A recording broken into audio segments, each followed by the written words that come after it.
But the moment the remembrance of death goes, the understanding of death itself goes. Many a man has been destroyed. I say that Imam Hassan al-Basri, Taj al-Tabi'un, the crown of the Tabi'in, well, Imam al-Ubudiyya, and the Imam of Ubudiyya, one of the high-ranking awliya and Sufiya, Sayyidina Hassan al-Basri, he said, in which means many a man has been destroyed out of the false understanding that death will not overtake them. Meaning what? They totally forgot about death and they lived such a life that when death did eventually come, their state was as such that they were not prepared for it.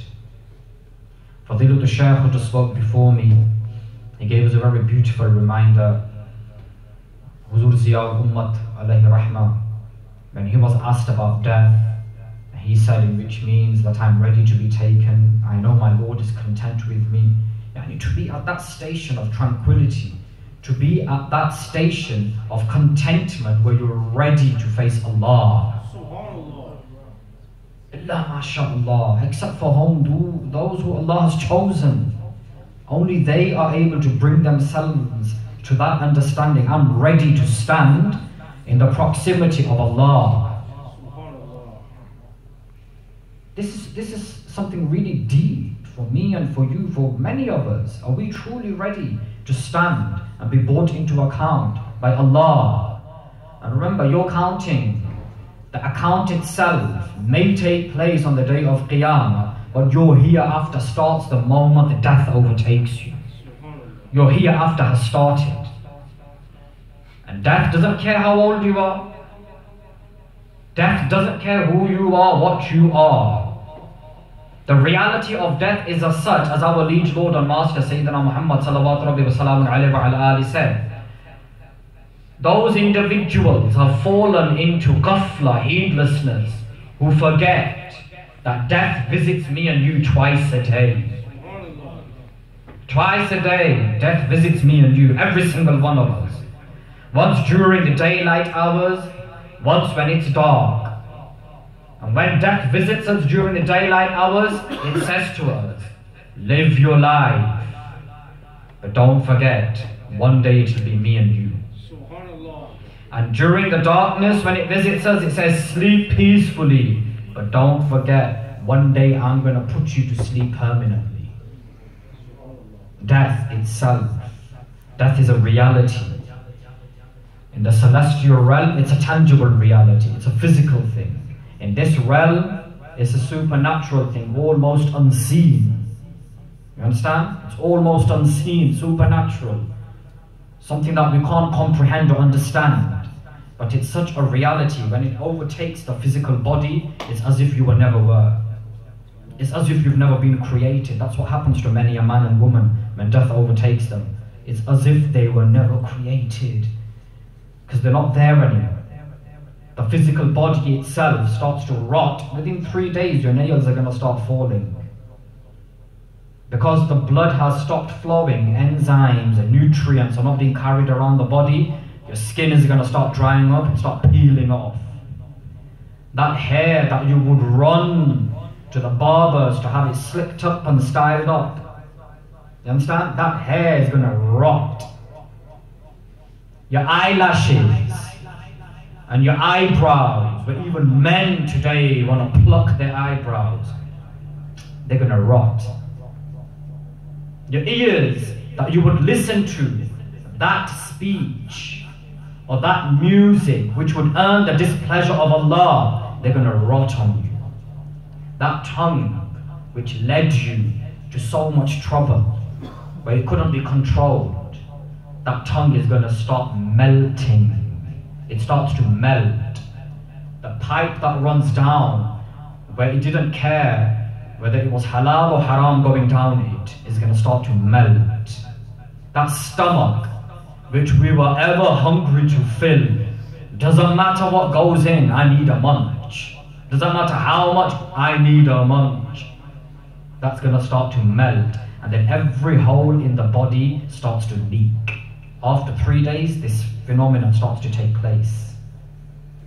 And by the time it's 40 days, it's as if you never existed. The physical body, it rots by the time it's 40 days. Illa ma sha Allah. Except for those whom Allah has preserved. Except for those whom Allah has preserved, subhanahu wa ta'ala. Those who had proximity to Allah, a closeness to Allah, a relationship with Allah. It is haram for the earth to eat their bodies. It becomes haram for the earth to eat their bodies. And if their bodies are left exposed, it's haram for enzymes in the air to rot their body.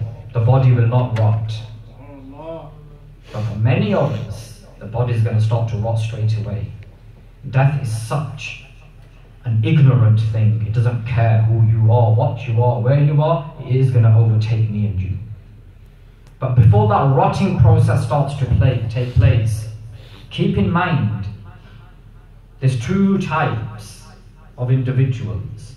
When it comes to death, those individuals will taste their reality. The Illiyin, Ahlul Illiyin, and the Ahlul Sijjin. The Ashabul Yamin, Ashabul Shimal. The people of the right and the people of the left. The people of goodness and the people of badness, to break it down. And these two groups of people, they're going to start understanding where they are heading towards the moment death starts to take place. In the hadith of Al-Mi'raj, Sayyidina Imam Nawawi rahimahullah ta'ala has compiled it in Riyadh al-Salihin, and many other hadithin, scholars of prophetic traditions have compiled this prophetic tradition, the hadith of Mi'raj, the hadith, the prophetic tradition of the night journey, the night ascension journey.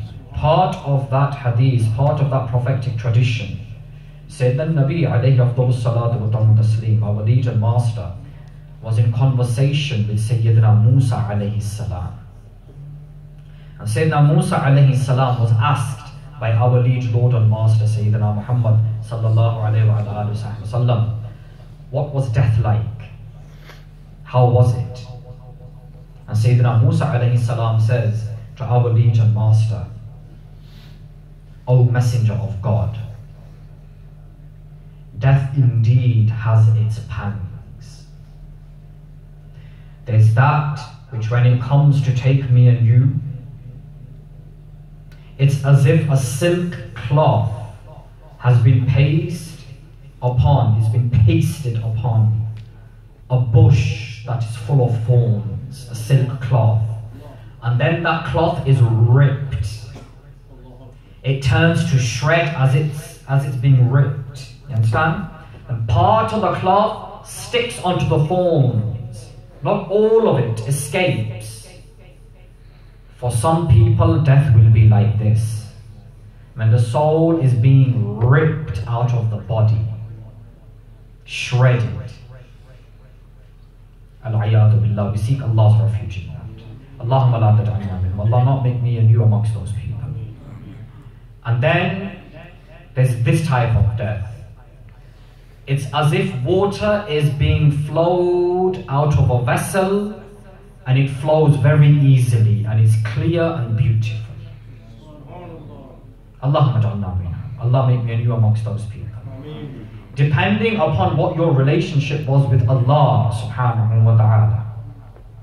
At the time of death, your soul is either taken out from the mouth or it's pulled from the toes. Depending on what your understanding of the deen was. What is your relationship with your Lord? If it's taken out from the mouth, it's the silk cloth which is being ripped from the thorns. And if it's taken out from the toes, are you understanding that this is the way the soul gets transmitted outside of the body at the time of death?